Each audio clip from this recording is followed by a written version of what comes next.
আজ তো সোমবার। এই যে দেখছো সুন্দর করে সাজানো ট্রেটাতে, এর পেছনেই একটা গল্প আছে।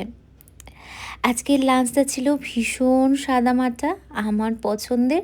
তবে জানো তো, এত সুন্দর করে ডেকোর করে যখন কোনো খাবার কাউকে দিই বা নিজে খাই, তার স্বাদটা আরও দ্বিগুণ বেড়ে যায়। আজ সকালবেলা নিজের সমস্ত কাজ কমপ্লিট করে, ঘরের কাজ কমপ্লিট করে পুজো দিয়েছি তখনই 12টা, সাড়ে 12টা।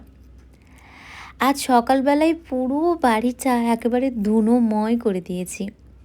এই যে 20 থেকে 25টা মিনিট আমার কাছে এত শান্তির, এত ভালো লাগার। তোমরা যারা এই সময়টা কাটাও তারাই একমাত্র আমার সাথে ফিল করতে পারবে।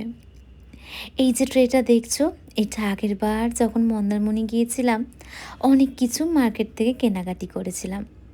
কিন্তু এসে দেখি কীভাবে এই সাইডটা ভেঙে গেছে। কিনেছিলাম বেশ একটু, ইচ্ছে ছিল এর মধ্যে চা কফি খাবো সকালবেলা। তাই আমার কাছে এরকম কয়েকটা ড্রাই স্টিক, ড্রাই ফ্লাওয়ার ছিল। সেটা দিয়ে ডেকোর করে আজকের লাঞ্চ আমি সকালবেলায় আমটাকে ব্লেন্ড করে সাবুটাকে ভিজিয়ে ওর মধ্যে কেশর দিয়ে রেখে দিয়েছিলাম ফ্রিজে।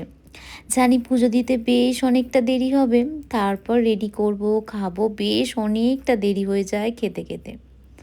চলো, আজকের গল্পটা এইটুকুই। আর তোমরা বলো, এই যে ছোট্ট করে ট্রেটাকে ডেকোর করেছি তোমাদের কেমন লাগলো। তাহলে আজ আসি।